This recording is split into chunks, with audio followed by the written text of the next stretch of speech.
Hey, what's going on, driver? Hey, come on in here, man. Step inside my office. Yeah, close the door behind you. Come on, close the door behind you. Come on in here. Yeah, come on in here.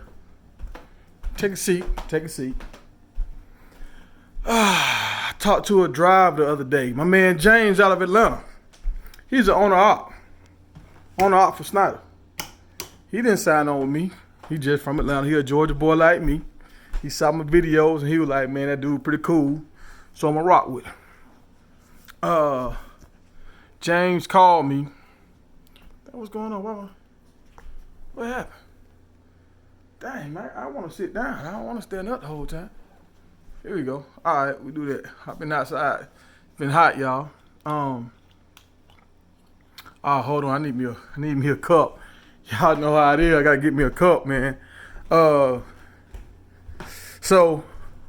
I got some nice cups too. I got some. Hope my old lady ain't threw them in the. She'll hide my new stuff. Oh yeah.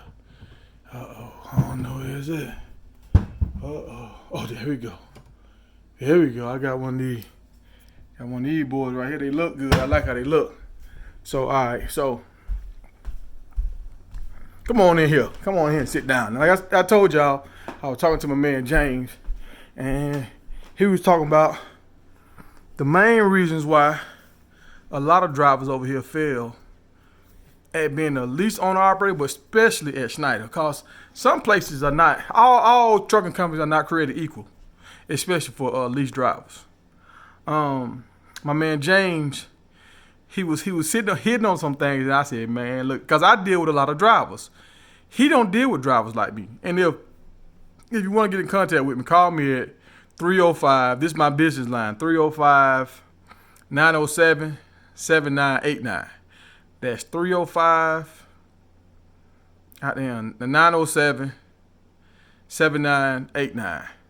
So if I don't answer, I will call you back. I might be driving or doing something constructive and I don't have the time, but when I have the time, I will call you back. All right, once we get established, I'll give you the other number. But as right now, you got a business line. So I'm gonna give y'all 3 tips why guys fail. So the first reason, my first time when I failed being an owner operator, and a lot of people have failed being an owner operator, they get some equipment that's not reliable. That's one thing.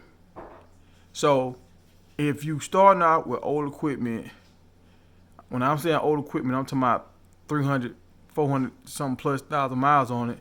That truck has already been broke in and it's starting to get on the backside of his career. So when you get some old equipment that's more problems you got to deal with, you're already trying to learn how to be an owner operator. Now you got to be a mechanic on top of being an owner operator. They try to break that down to where you just focus on being an owner operator, learning how to make money with your truck. This year alone, my truck is paid off now. I've been paid off since February. I did something stupid at the beginning. I paid out I lost like $8,000. But since then, I've been doing the math on stuff. I think I paid out close to $7,000 on different stuff, repairs and stuff for my truck so far this year. Not counting the $8,000 that I lost earlier. That was some fluky stuff that happened to me. And hold on, man, I'm hot, sweating. Let me get me a little drink going over here, man. Y'all know what it is. Y'all know I gotta get me a little something right here. Yeah, ooh, that thing kind of heavy. It's about to slip out my hand. I see him shaking. Nerves bad. Oh, getting old. But so the first thing is equipment. One reason why I came over here to Snyder, I got a newer truck. So now they took care of my equipment problem. I didn't have $15,000 to $20,000 to put down on the truck. So in order to get something nice, you're gonna have to put probably $12,000 to $20,000 down. I didn't have that. Snyder let me slide in through the back door. But since I didn't put the money down, I'm gonna have to work a little harder. My payment is gonna be a little higher. It's a seesaw effect. You put a lot of money down, your payment is not as high. If you don't put a lot of money down, you're gonna have a higher payment. So you have to make that ground up. So there's no easy way out. Numbers are numbers. You gonna pay a lot in the beginning, or you gonna pay more throughout the whole process week by week because you didn't put a down payment down. So, but Schneider took care of that for me. I was able to come in. The second thing is, does your company have freight? Your dispatcher, all that load stuff. Like, even though I have the ability to run, I got a good truck, I got the spirit to run, will I have the freight available for me, and will my dispatcher put me on what I need? Over here at Schneider, I am my dispatcher, so I know I'm going to give myself what I need. If you take the time and learn the board and stuff like that, and if you stay in an area you can figure it out how to work your area. If you stay in a great area, you don't really have to work as hard. If you stay in a bad area like me, North Florida, I got to work a little harder to figure out how I'm going to put my loads and stuff together. So that's the second thing. Will you have the freight? And with Schneider, it's a big company. They have a bunch of accounts. And I'm on a choice board, so I choose what I want to do. All right. The third thing about being a lease driver, the third key to being successful, you have to want to work.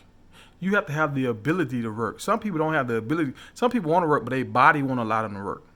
Some people with sleep apnea and stuff like that. So if you got it, you're going to have to go work out and lose some weight so your body can respond.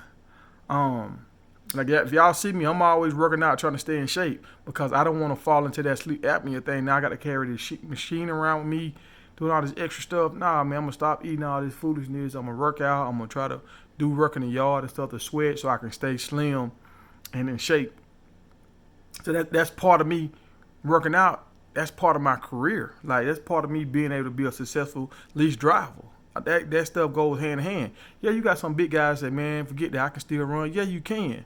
But if you fall into that category where you got to get a sleep apnea machine, now you got to pay money for that. That's more stuff you got to haul around, lug around with you in your truck. Your trucks already don't have that much space in them, so you really don't want no more extra stuff in your truck. To me, that will frustrate me. I don't want extra stuff in my truck. But what James hit on, this is what he stood on the other day. He was like, a lot of these drivers out here just sorry. They think they're supposed to make money and not work hard. Like, prime example, Sonic was doing the thing where they had, when guys would come on, instead of paying a truck note for the first 3 or 4 weeks, they stopped doing the bonuses and they said, okay, well, we're going to let y'all come on for 4 weeks. We're not going to charge y'all nothing on your truck. And now you can run and you can stack up. Some guys would go home and take a break. We gonna just chill for these 3 because I don't got no truck no, I'm gonna chill. Instead of running hard and stacking up and preparing for the future when something go wrong, you got money stacked up, they would go home and just chill. Snyder already knew, okay, this guy probably not gonna make it. See, that's how they can weed out the guys that ain't gonna make it first. Instead of giving a bonus to a guy that won't make it, we just gonna let y'all come on and let you create your own bonus and see, would you take advantage of this time period or would you go home and be lazy and kind of just wait. So that's what's going on with a lot of guys. They just go home and wait until they have to run. And now if they run into an issue, now they mad. Ah, man, Schneider doing me wrong. And some guys be saying all kind of stuff like it's a conspiracy and this. Like, so how you got some guys that have paid off their truck, paid off multiple trucks, they got more drivers in trucks, they have leveled up, and then you got some guys that can't even make it by themselves. So, am I just a cheat code where everything happened right for me, or are these other guys doing something wrong? Is my cousin a cheat code where everything happened right for him, or are some other guys doing something wrong? So you got to kind of look at the guys that's successful, and the guys that I've seen that's successful, they run their butt off. They leave out early on Sunday. They leave out 7 o'clock. Not 7 o'clock. At 4 o'clock in the morning on Monday, because they want to beat the traffic. I see guys that instead of coming home on Thursday, they'll come home on Saturday afternoon. So because they know they need to run all that Thursday and run that Friday, and Saturday morning they got a load that's gonna bring them home. But now they can only be home half of Saturday and Sunday. Now they got a reset. They take them back off early Monday morning. Some guys don't. Nah, man, I want 2 whole days home. I want to enjoy my whole weekend, Friday, Saturday, and Sunday home. And I leave out on Monday. You can't. When you get to that point, when your truck is paid off, you can do that kind of stuff. Or when you get to that point when you got 15, 20,000 in the bank, If you want to do that kind of stuff, now you can do that. But when you just starting off and you got a hot $2,000-3,000 in the bank, that's no money when you start being an owner operator. $5,000 can disappear so fast with your truck as an owner operator. You cannot have $2,000-3,000 in your account and think you're good. You got to have like 10 to 15, some 25. Once you start getting around about 20, 25, that's when you can kind of start saying, okay, I'm in a decent spot. But you really ain't in a good spot till you got 30, 40, 50,000 in the bank. So you guys that want to come on and females that want to come on here, you have to have the mindset, I'm finna go out here and run and get it, and I'm gonna outwork the work. Let me stay in front of it. Let me be on the one of them guys when they look at the trucks is outperforming. Like, oh, my name always coming up, my truck number always coming up. Like, dang, what is dude doing? What is he doing? Ooh, we need to call him and see what he doing. You want to be that person. You don't want to be that person where you always got an excuse. It's always somebody else's fault. You have to take the blame and say, okay, it's my fault. Every time something happened to you, you got to figure out how did I mess this up. And next time you don't do the same thing. What could I have done differently to change the outcome? And next time, if you think about that and you apply that, most of the times you won't be in the same situation. Sometimes you will. And if you apply the changes and you keep being in that same situation, then you start knowing, okay, something wrong with this right here, and I just got to start running this account. Because no matter what I do, I keep getting jacked up on this account. But those are the three things, people. You got to have a good truck. You got to have freight at that company, and a person that's going to let you get the freight, which is yourself over here. And you have to have the will and the spirit to want to go out here and work hard and be dedicated to paying your truck off and being dedicated to saving your money up so you can get to that next plateau. All right, y'all. If y'all need me, call me. Y'all know the email address. My name, TorresPatrick@gmail.com. And the number is 305-907-7989. All right, people. Go on.